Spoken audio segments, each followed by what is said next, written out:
Good afternoon, everybody. Welcome to new friends of Tosca and a couple of old friends of Tosca out there. So today we are doing our 6th in our series of MOOCs. Today we will be talking about dynamic expressions and execution lists.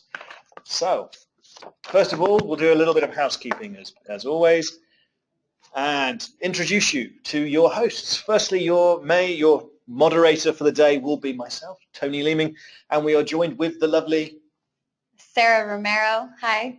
And on the right-hand side, we also have the wonderful Jonathan Baum, who will be answering your questions today. So if you have a question or questions, please pop them into the question box, and Jonathan will be there attentively working his way through them, answering them exactly and precisely. I'm happy to do so. And very happy to do so. He's not really got anything else to do.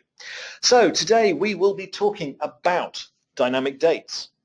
We will also be looking at the math functions and random expressions, and we will also be talking about buffer and the dynamic comparison, as well as the basics of test execution, including how to print a report.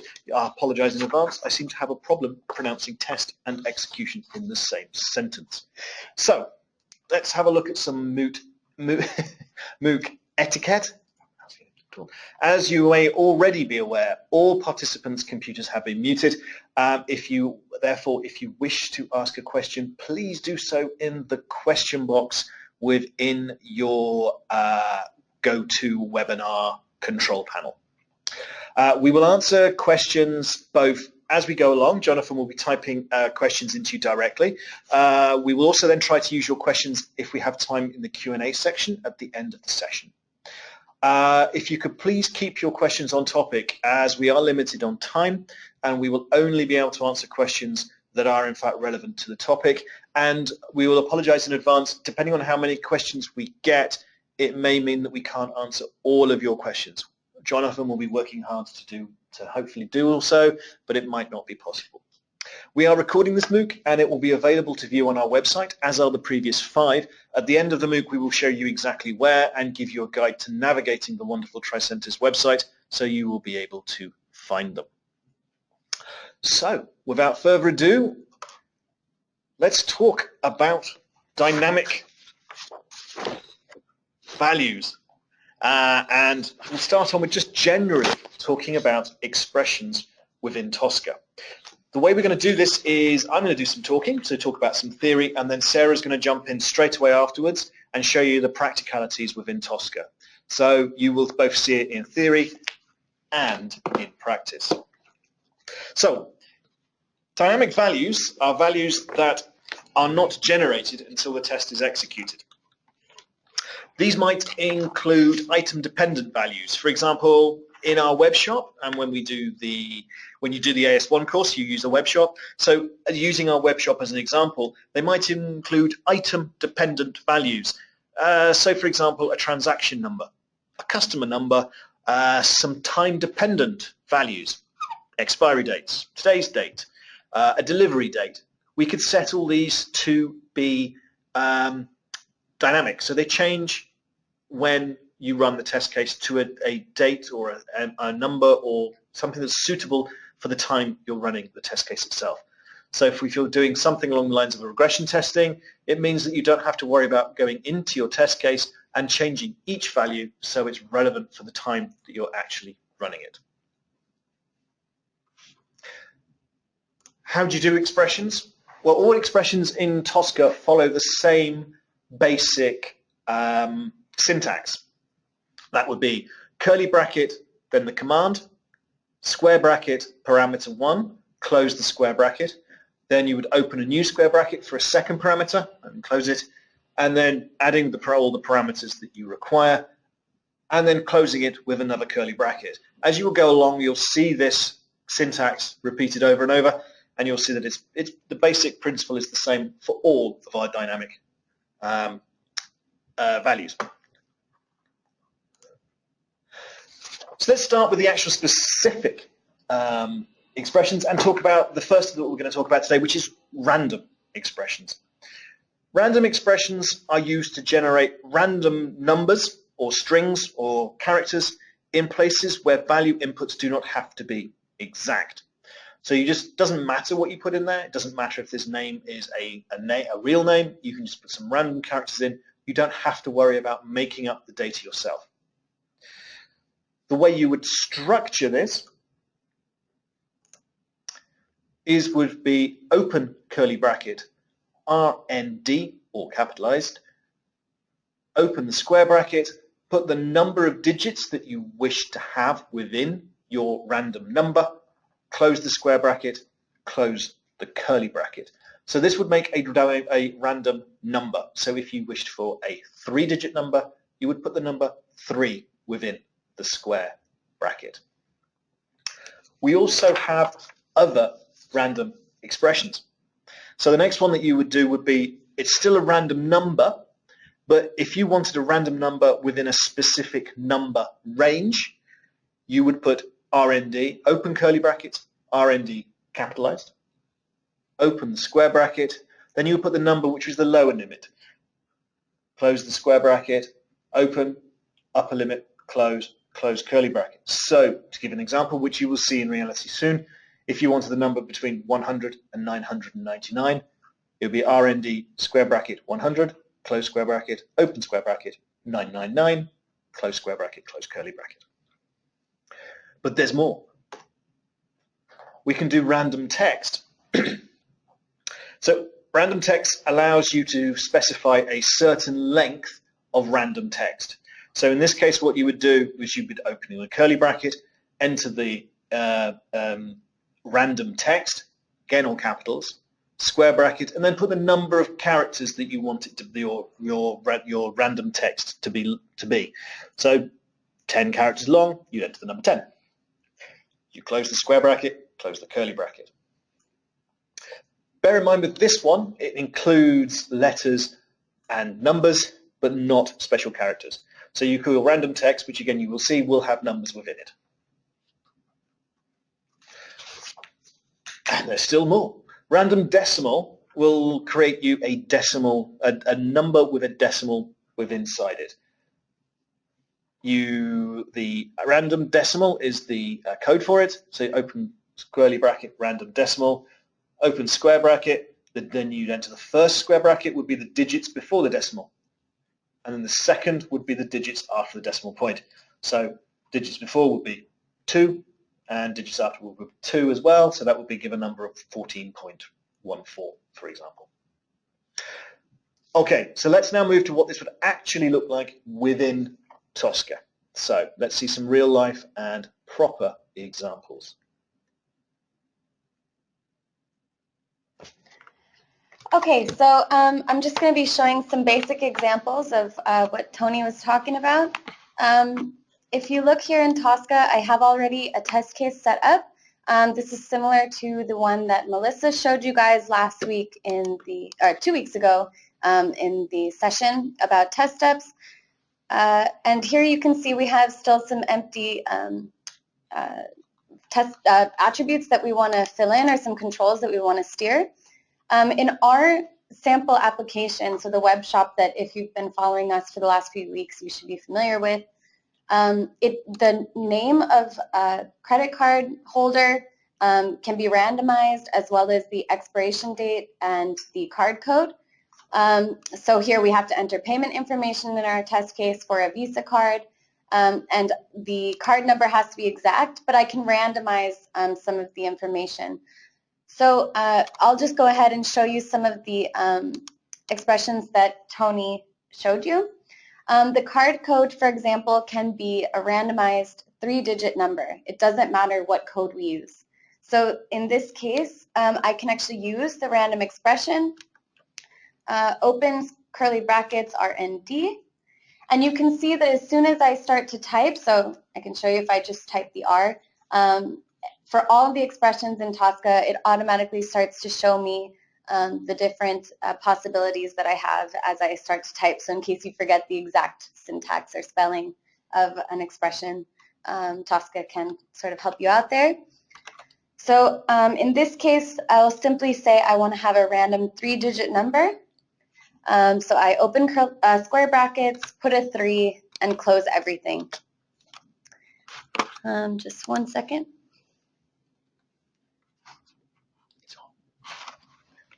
Okay, so let me zoom in for you guys.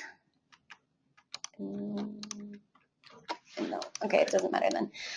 Okay, so this number now will only be generated at runtime of the test case, and every time that I run the test case, it will be generated as a new random number. I could run this test step now to make sure that to see how the value would be input, but if I just want to see how what the formula is going to be creating, I can do that right here in Tosca without having to run the test step. So I can right-click on the expression itself and translate value. And it tells me that the translation was successful, and it shows me the value that would be generated at runtime. So it's a random 3-digit number, and I can do this as many times as I want, and it will always show me another randomized digit or number. Just so that you can see as well, so this was now the number of digits. I could also put, let's say I needed a number between 300 and 600. In this case, for a range, I would have 2 parameters in my random expression, the lower and the upper limit of that range. Okay, so now I have the lower limit 300, the upper limit 600, and if I translate value, once again, I can see which number was generated. Okay. For the name of the card holder, I can give you an example of using random text. So I'll go ahead and start typing, and again, Tosca suggests which expressions I can use that begin with R. So I'll go ahead and push that I want random text. So I pushed a tab there, and it selected the expression I had highlighted. And now I'll just put a number of characters that I want the random text to be. So for example, I'll put 16. And remember, you always have to close every part, everything that gets opened, every open bracket has to have a corresponding closed bracket in Tosca. So now I have to close one more time each bracket and can translate the value. And here you can see that random text is a string. Now I have 16 characters of letters and numbers. So just keep in mind that random text may also generate numbers. So it's any random combination of letters and numbers. Okay, so those are some pretty simple examples of random expressions. We are also going to now talk about some dates. So here you can see that we need to enter an expiration date and an expiration month and year. But let's say we don't want to have to hard code that, so that it will always be some date in the future. And now we'll show you how you can create those. Okay, thank you for that beautiful move into the next one. So let's talk about some dynamic dates. As just been explained, it means that we can look at putting in dates that will not therefore be dependent upon the date that you're actually running the test. So this is very useful for regression testing and for just making test cases that you don't have to maintain by changing the dates that you have in there and just simply being able to just run the test case and then move on. So let's have a look. So the syntax for date expressions is always the same. You enter the expression. The reason why we put expression there and not the date, there are a number of different date and time functions, of which we'll just introduce you to a few of. But then you put the expression after the curly bracket. Then you put the base date within the square brackets, the first set. In the second set of square brackets, you will then enter the date offset, so if you wanted to change it into the future or into the past. And last set of square brackets, you include the format in which you wish the date to appear. As again, as Sarah's already said, you must close that curly bracket, so as we always must close all of our expressions. Be aware that you need to be more careful. Well, we need to be careful always in Tosca, because we almost very, very often are case sensitive, but the date is very case sensitive, as you'll see in a moment. the expression is used to express a date or time value and is based on your current system's settings. So if no format is used or defined, it will revert back to your system settings. It is important to bear in mind because it can confuse. So let's have a look at a few types of expression and how how they work and what they do. So we start out with date. Date will return the date. Simple enough. Time will return the time. Date time will generate a timestamp. Month last gives you the last day of the month. And month first returns the first day of the month. Base date is the date value in the Tosca date format, depending how you've got that set. You can change that if you wish within Tosca, when we'll show you how to do that in a little while. The offset, excuse me, the offset it gives values that are added or subtracted from the base date. So we've got three examples of here. Plus 2y would offset and put the date 2 years into the future. Minus 4 capital M will offset the date 4 months into the past. Plus 2D would put 2 days into the future. The format then is the format that you wish to put it in. And we've got a separate slide for this because, again, there are many formats that you can choose.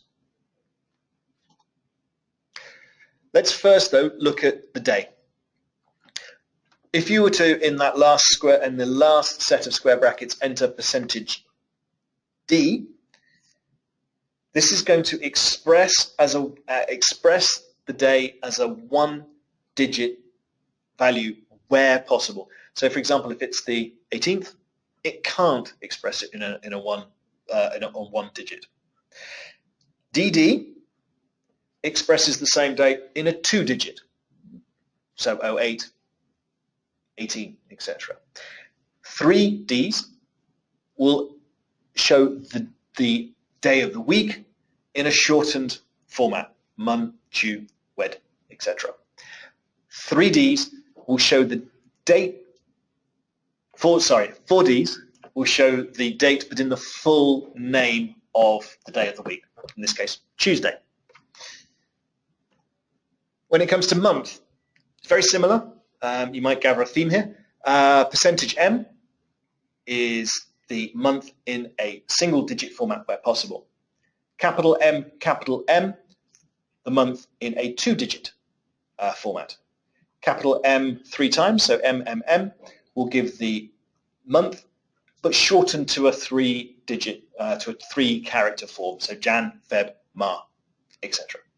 And 4 capital M's will then show the month in the full description, so it's full January, February, March, etc. Finally, at this point anyway, year, little y will show the last 2 digits of the year, so 2016 will be shown as 16, and 4 little y's, y, would show the full year 2016. Okay, again, let's look at some. It's much easier to look at these in reality. So again, I'm going to hand over to Sarah, who again will show you some of these examples within the wonderful Tosca.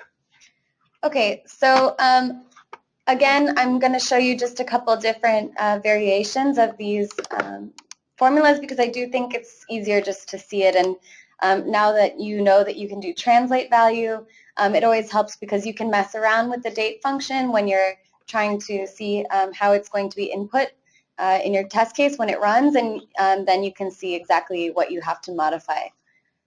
So I'm going to just enter first. I'm going to show you something, so I'm not trying to create an expiration date here. I'm just using this value cell to show you some examples.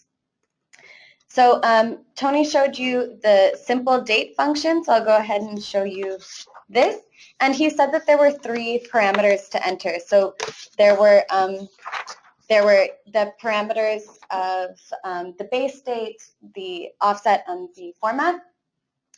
But one thing that you should be aware of is that you can leave these all blank, and there's a default setting that each one takes when it's blank. So you don't have to fill in all 3 parameters when you're using the date function. It depends on what you need it for. So the default base date, if you don't select one, is the current date. So right now, if I put date and I leave all 3 parameters empty, so I don't know if that's clear enough for you guys to see, but there's 3 sets of empty square brackets. And if I translate value, you can see that it gives me now today's date, the 23rd of November, 2016, and this is in the format that is set in Tosca. Okay, so this is the default format in Tosca. If I don't have a format set in Tosca, then it will revert to my system settings. Okay? Quickly, I'll show you where those settings are located. So, of course, your system settings are the settings you have on your PC. But first, it will always check to see if there's a Tosca setting. To change that, you would go to Projects, Settings, and T-Box. And here you have Dynamic Temporal Expressions. And under Dynamic Temporal Expressions, you can change the Tosca date format, and this is the format that you're going to use when creating input from Tosca. And you'll see there's a couple other things, like, for example, target date format. That's when you're trying to read the system under test to grab a date, let's say. You would also say, what's the target format that I should be reading? Okay? So that's, you can see that I have day, month, year as the current Tosca format. And that's why when I translate the value, it uses this particular format. Okay, so the base date is by default today's date. I can also add any other date. So let's say I could do the, I don't know, 3rd of June, 2017 as my base date. And from this date, I can add or subtract time. So I can add some time in the future or subtract some time to put it in the past. So let's say, as Tony said, I want 2 months later than the 3rd of June. I would put plus 2m. M has to be capitalized for month because a small m in Tosca is used for minutes. Okay, that's why the D and the Y are small, but the M is capitalized. It's because we use the small m for minutes. Okay, so I translate, and you can see that it now shows me the 3rd of August, which is 2 months after June. Okay, so that's pretty simple, actually. I can go ahead. I could also subtract some time, so I could say minus 3 years, for example. So what it's doing is adding or subtracting time from the base date, whatever the base date is. So it jumps back 3 years. Again, if I don't have a date in a base date, then the offset is subtracted from today's date. So it's exactly 3 years before today. The final parameter, so I'll get rid of the middle part and I'll show you the final parameter. Now I have a setting in my system for the date. I have a setting for the for Tosca's date, but I can also, during runtime, create a format not for everything in Tosca, but just for this specific step. So for example, now I'm looking at the expiration date month, and I know I need a 2-digit month. So I will tell Tosca to give me the base date, but only in the format of a 2-digit month. Okay? And when I translate the value, it gives me 11 because that's the 2-digit month for the current date. Okay. And of course, if I want to ensure that this is always in the future, I can say, for example, +3, so that, again, as Tony mentioned, if I'm running regression tests, which is probably even more important for the year, I can always ensure that whatever date's appearing, it's always in the future, so I'm not going to have a problem with this test case running and then having an invalid date because it's in the past. Okay? So I can go ahead and put in one more date function for the year here, and I can just, oops, so I'll make sure that this is, let's say, 1 year in the future, so +1 year, and in the format of a 4-digit year, okay? And this matches the format that I need to input, so in my system under test, I need a 4-digit year, so I instruct Tosca to input a 4-digit year that is 1 year in the future from the base date, which is today. And I just realized in the formula before, I put +3 without any further information about what +3 what, so I have to add, of course, +3 months. And I can now make sure that every time I run this, all of these values are randomized and the date will always be in the future. Okay? All right. So now we're going to go ahead and we're going to show you how to do math functions in Tosca.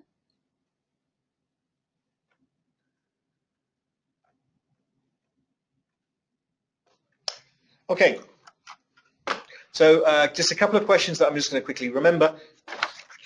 Please do keep your questions coming in.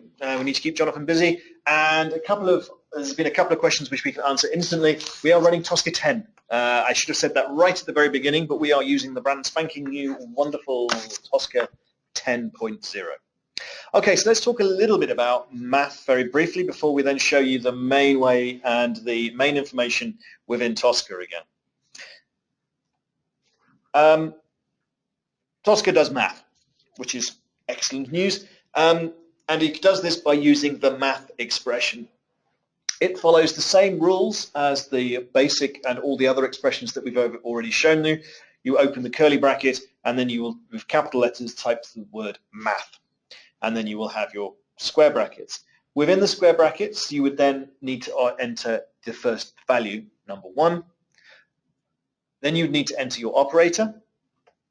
Then you need to enter value 2, and so on and so forth. Then you close the square bracket and close the curly bracket. Again, don't worry too much if that doesn't make terribly much sense. We will show you plenty of examples there. We'll show you examples in a second. Any numerical value can be the value, which is supported, and any basic arithmetic operation can be supported by Tosca. So plus, minus, multiply, divide, equals, not equal to, less than, greater than, and so on and so on. We also support other mathematical functions such as maximum, minimum, round, square root, etc., etc. As for all of these dynamic expressions, we are only scratching the surface in this hour. Please do see the manual for full information, full list of operators, full list of different ways of doing dates. We haven't done much on time. We can do time ends, etc., etc. There's more, and there's different random functions as well that you can use. So please do go to the manual and you will see a whole different list of things. One common question that I'm going to answer now before you get a chance to jump in and ask it is the difference between math and calc. Calc, C-A-L-C, can be used with Excel, so we can use Tosca using Excel functions. Excel must be installed locally for it to work. We don't have the time, unfortunately, to cover this today. Maybe if you want, we could do a future MOOC on it if that's what you would like. Just let us know. So let's continue with math and show you some math functions within Tosca.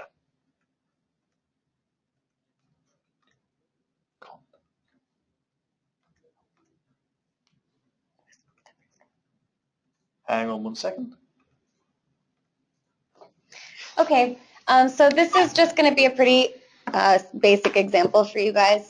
I want to kind of jump through a little bit faster so we can spend more time on the dynamic stuff as well, the buffers, which we'll show in a second. So I'm just going to do a pretty simple math example. In the verification of prices, last week or a couple weeks ago, Melissa showed you how to verify values, and she kind of hard-coded some values in there for you. Of course, you can actually create calculations that go during runtime. So a very basic baby example, just so that you see how the math function, the syntax works, is to go ahead and open up the math function. And in this case, for example, I will just write in 27 plus 10, so you can see that the total should be the subtotal plus shipping, and then I close the function. Okay, so it's really simple. Whatever operation, mathematical operation you want should be included inside of the square brackets. You can, of course, as well embed other expressions inside of math. So for example, the next couple of expressions we're going to show you, you can embed inside of math, but you will always need to open and close math with curly brackets. You will need to open and close the entire calculation with square brackets, and then anything else inside of math, so embedded functions, will also need their own curly brackets and square brackets, okay? And as I said before, just always make sure that you close everything you open to ensure that Tosca doesn't encounter an error when running. So that's a super simple example. But again, as I said, what if you don't want to hard code the 27 and the 10, for example, you want to just take this number from the system under test so that you can then refer to that number in the calculation instead. This possibility exists in Tosca. This is called a buffer, and Tony's going to quickly explain to you a buffer, and then I'm going to show you how that works.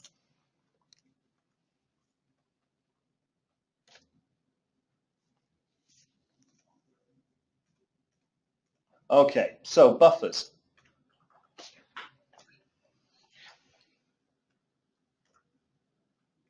Buffers are, in actual fact, really very, very simple, but they're incredibly powerful. It's one of the most powerful things that we can use within Tosca. Incredibly useful, and really gives your automation a real boost. The action mode buffer, for it is an action mode, can be used to save any type of value during the execution of the test case, that can then be used later on within the test case. And that's pretty much it.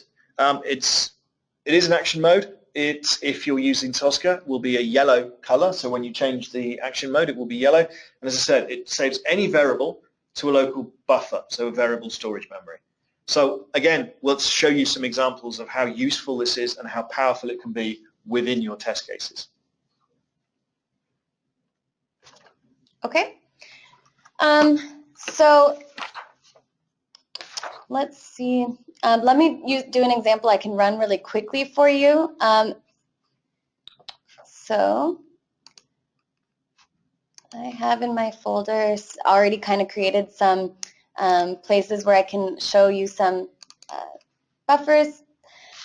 Let me get the system under test open as well. Okay. So here's the sample web shop, which you guys should be familiar with. This is a simple example with one test step. Of course, this can be done over multiple test steps. You can create multiple buffers, use them later on. So this is a super simple example. Once again, I want Tosca to grab this name. So every time the test case is run, depending on the user that's logged in, it will take the name from this text box and input it over here. Okay, so it will be capturing, reading this name, and inputting that whatever's stored in the buffer into the inquiry box over here so that it can be sent. Okay, so I'll jump back to Tosca. And here, for this text box where the name exists, this is where I now want Tosca to take the text that's there, buffer it, so store it in a local buffer, and then it will input it into the inquiry box in the next step. So the first thing that I should do is to set the action mode to buffer. So this is where you would select, as Melissa showed you a couple weeks ago, input and verify. This time it's buffer. So we're saying store the value that is behind this text box or in this text box. And now in the value column, I simply give the buffer a name. And the name, in fact, doesn't matter. It doesn't matter what I call it. What matters is that when I reuse the buffer, so when I want to access this value, I use the exact same case-sensitive name. So in this case, I'll just call this my name. Okay? So if I just run this really quickly,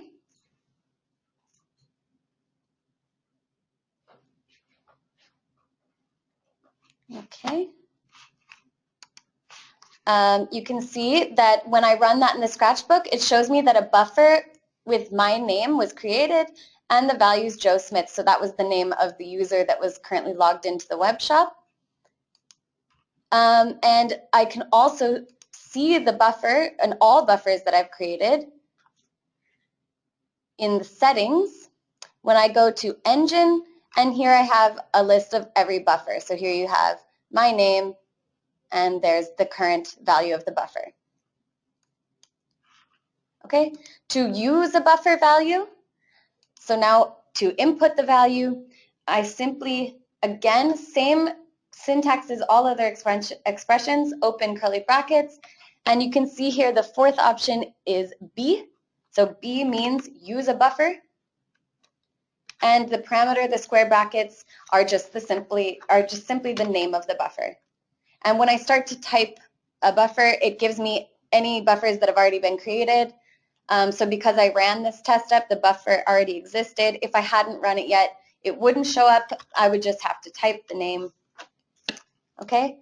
And the action mode here that I'm using is input, because whatever value's been stored behind my name, I now want to be input. So I'm using buffer my name and inputting it into this text box. Okay? So I'll go ahead and run this step one more time so you can see that what Tosca will do is take the name and see it just input it onto the right-hand side of the screen into the inquiry box. Okay, so it stored this behind my name and then used my name to enter it over on the right. Okay, of course I can do this with numbers, and as I said, you can also, for example, buffer a value and then use it inside a math function. So super quickly, I'll just show you how that would look, but I won't run it. So for example, in here, if I wanted to use, let's say this was a buffered number called subtotal. So let's say when I ran this, I buffered the number and the number was subtotal. In place of the hard-coded 27, I would now open a new expression inside the math function called B, tell it to refer to the subtotal, close the entire expression, and then close the whole math expression. Okay? So now basically just embedding the buffer inside of the math function. All right. Tony, I'll hand it over to you, so he'll show you the last dynamic expression, and then we'll quickly show you execution lists. Okay, so the last thing we're going to talk about with dynamic comparisons is we are going to talk about dynamic comparisons. So the last dynamic expression is the dynamic comparison. So a dynamic comparison, which you would recognize with curly bracket XB, close curly bracket, it allows you to verify the static portion of a dynamic string or value, and you do this by excluding only the dynamic portion from the verification. So you've got a dynamic part embedded within a non-dynamic. It means you can exclude that part, so you can then verify it. There is a second option that's also included that comes sort of 2 for the price of 1 within this expression, is that it also buffers the dynamic portion of the expression. So it'll verify and buffer it. Primarily though, it is a verification, which is why you must always use the action mode verify and not the buffer. So when you're using dynamic comparison XB, you use verify, not the buffer. So let's take a look at it in action.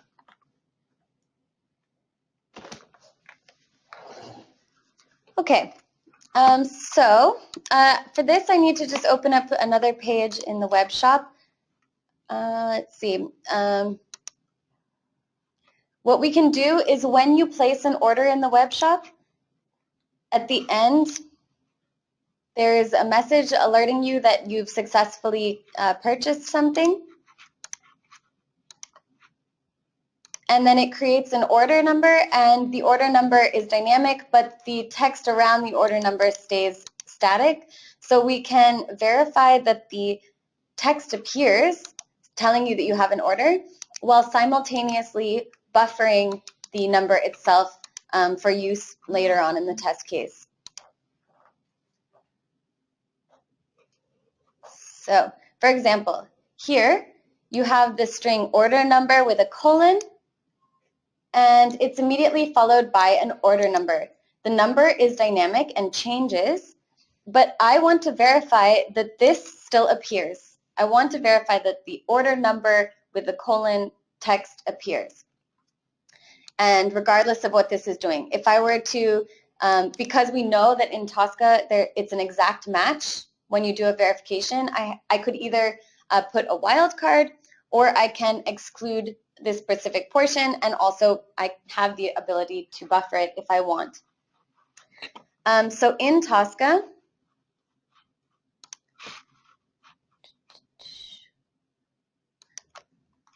I will go to one that I've already set up here. So I have this module for this page, and of course I will use the action mode verify. And you already know that I could verify the string order number, just simply typing it in with a colon. But now I could use a wildcard and it would verify just this string, or I can use the expression XB. And XB then, instead of just excluding the number, I can put a buffer name here. So it's XB and then a buffer name. So in this case, I'll put order number and close brackets. And what this will do is now it will exclude the order number itself from the verification. So we'll only be verifying this first portion of the string, but it will store the dynamic number behind the buffer name order number. And then I can reuse the buffer later on in the exact same way as all other buffers, which is using the expression B. Okay? So I'll just run this one test case, or one test step.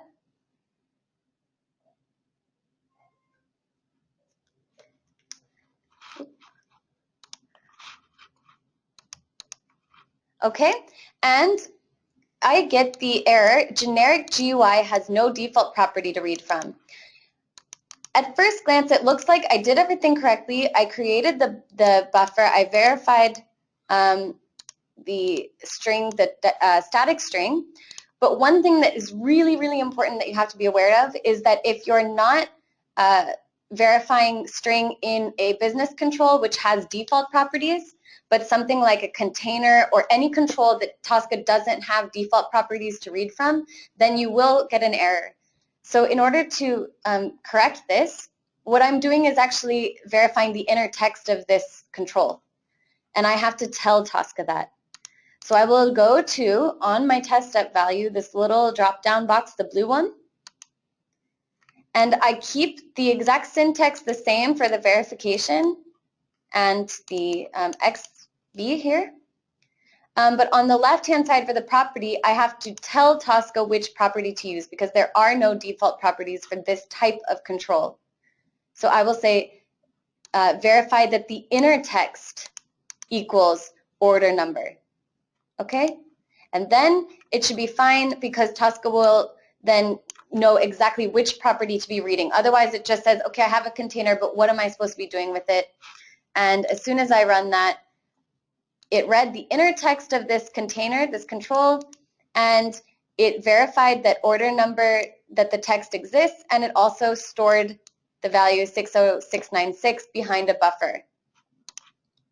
Okay? All right? Okay. So the last thing that we will talk about today, last topic, is test execution. Now the good news is, for those of you who want to go and get a cup of tea, is we covered most of this last week in the last week's MOOCs. So the key with test executions is we know how to create them. Right-click on the folder and choose Create Execution List. You just need to remember is the linking of it. So you need to make sure that you correctly link it. So test case to the execution list, and the execution list, most importantly, to the requirement set. It will then produce, you'll be able to see graphically the results of when you've run your execution lists, and it looks quite similar to the way it did when we looked at the requirement structure and when we looked at them within the requirements. So let's go and have a look at it in Tosca. I think it's the easiest way.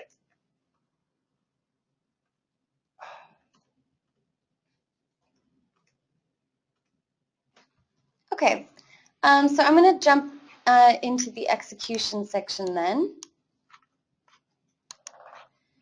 All right, and I have already an execution list folder created. And inside of this folder, I've created some more structural elements. So it's just like when we showed you last time with the requirements. There's some structural elements. Oops, let me go ahead and delete these so I can recreate them with you guys. Okay, so I have folders. I've set them up so that I have a folder for all automated test case execution lists, and in there, all automated web shop executions. To create new execution lists, I can simply right-click on a folder and select Create Execution List. Here we already have a few existing, so I have Calculate Shipping Costs already created, and there are some test cases in there. We built those together with you last week.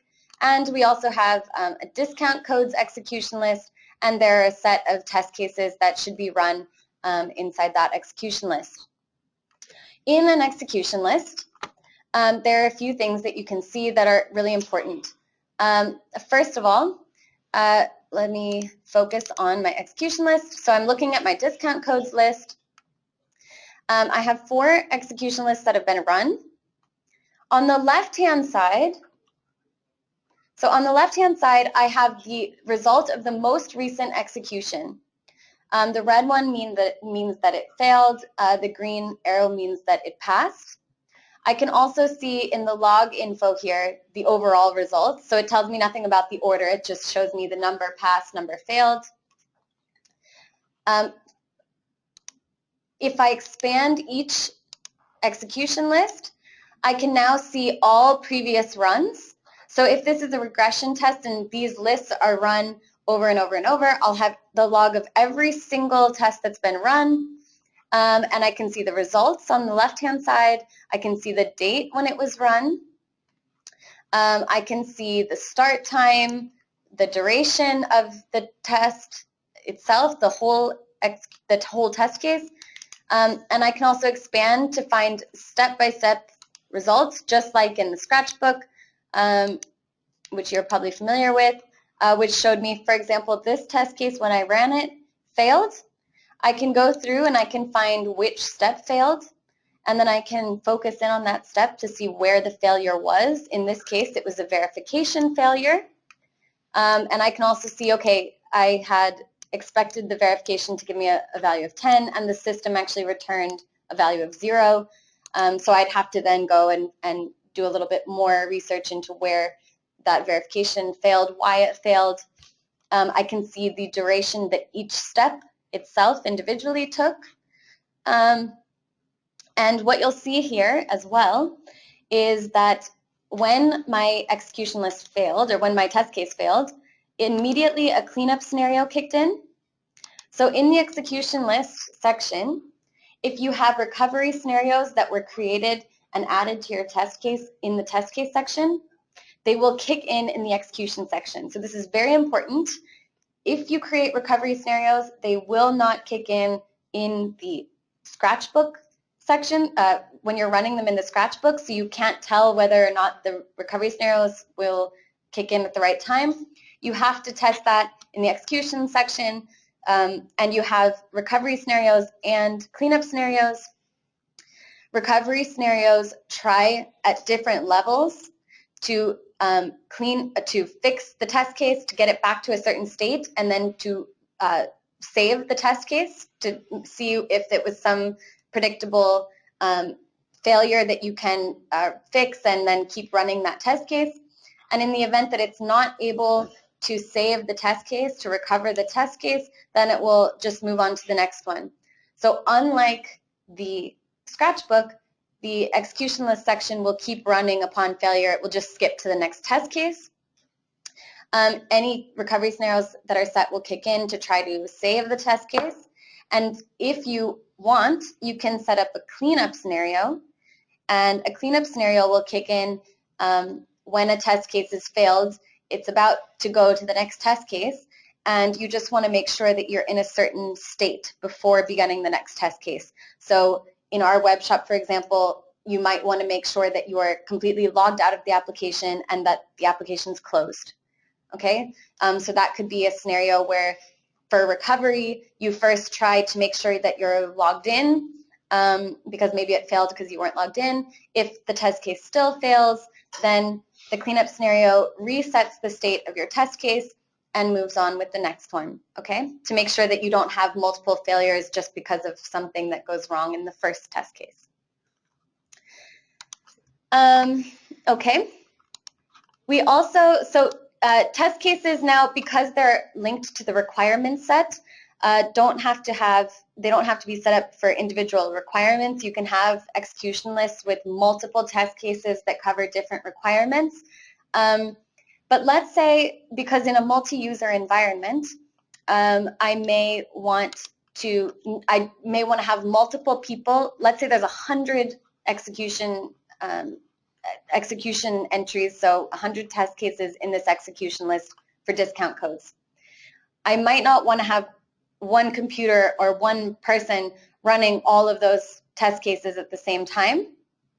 So what I can do is, I mentioned this before a couple weeks ago, set up test mandates so that different people, different computers can have different portions of an execution list checked out, and they can be run simultaneously, and all of the results report back to the main execution list. So that's super simple. I right-click on a folder in the execution section, so here, web shop, and I can, for example, say I create test mandate, so it's right-click, create test mandate, and I'll, for example, call these Tony's tests, and I'll create one more maybe called Jonathan's tests. So I'm giving you guys some work to do after the session.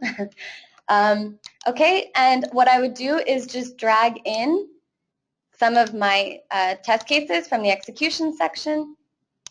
So I'm assigning 2 to Jonathan, 2 to Tony. You can see the execution list remains the same, but now they're split up, so Jonathan can check out these 2 and execute them. Tony can check out these 2 and execute them, and the results will show up both in their mandate as well as above in the total execution list. Okay? All right. Oh, and finally, just quickly, because the reporting section in Tosca is probably requires its own session of MOOCs, because it relies on the Tosca query language, which is a little bit too much to squeeze into the last 7 minutes today.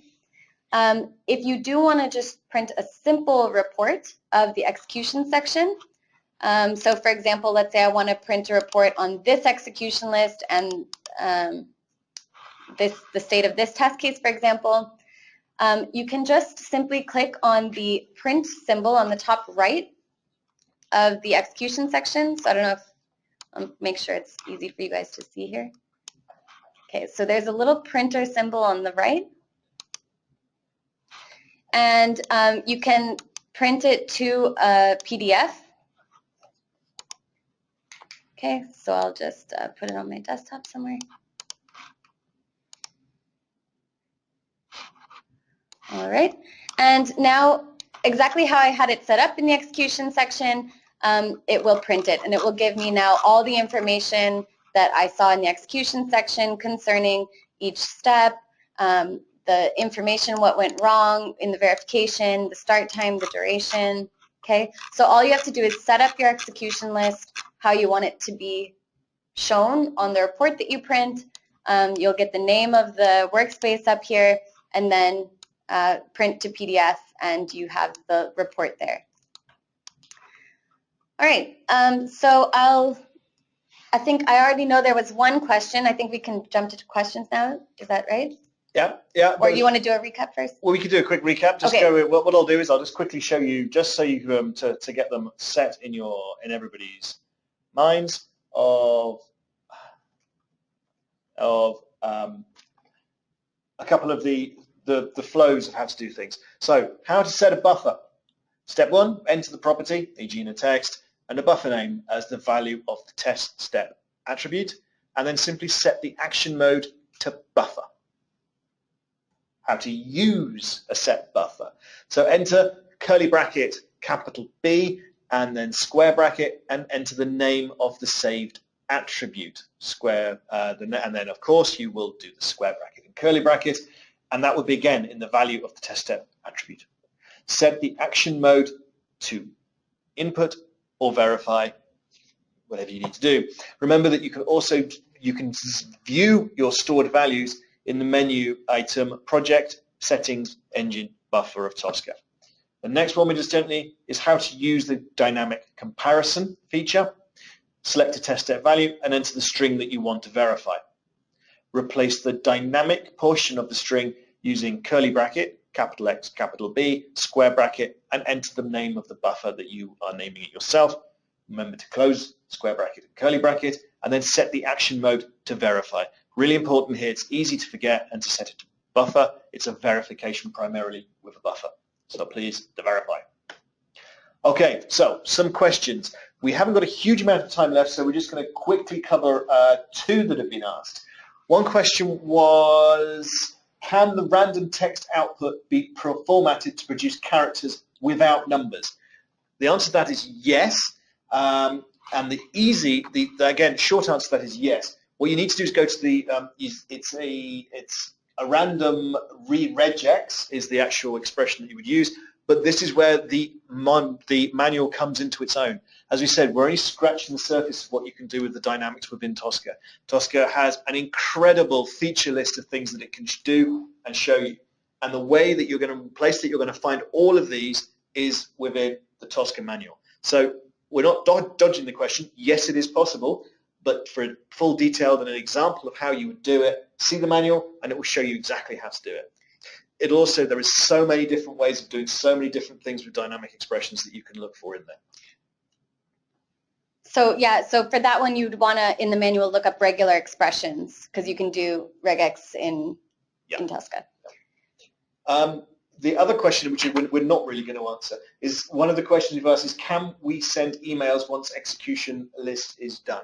The answer to that is yes, you can do pretty much anything in Tosca. The long answer to that is, though, it is actually something that we can't cover right now.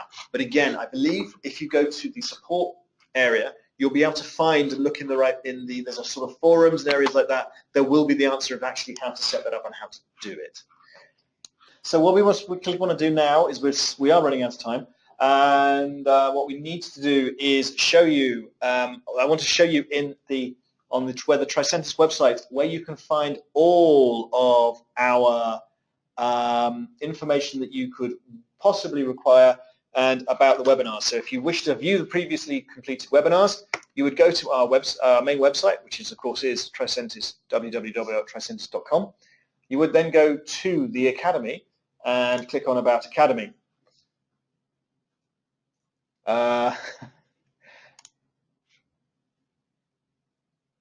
And it will load, and then you will scroll down slightly until you get to certification resources and news. The lead item, because it is big news, is the fact that we're running these MOOCs and the links to all of our MOOCs that we've run so far, plus the one that we will be running, plus today's. We'll have the links to the Vimeo, so you can view them all again if you've missed them, if you want to watch them again, etc., etc. So they're all here, and we'll add the new ones. Regarding new MOOCs, we do plan, to quote a famous Austrian, to be back. So we'll be back. But what we need from you is to know what would be the most useful way of us doing this. We would love to know what you'd like us to do in these MOOCs. What topics would you like? Would you like to be longer, shorter?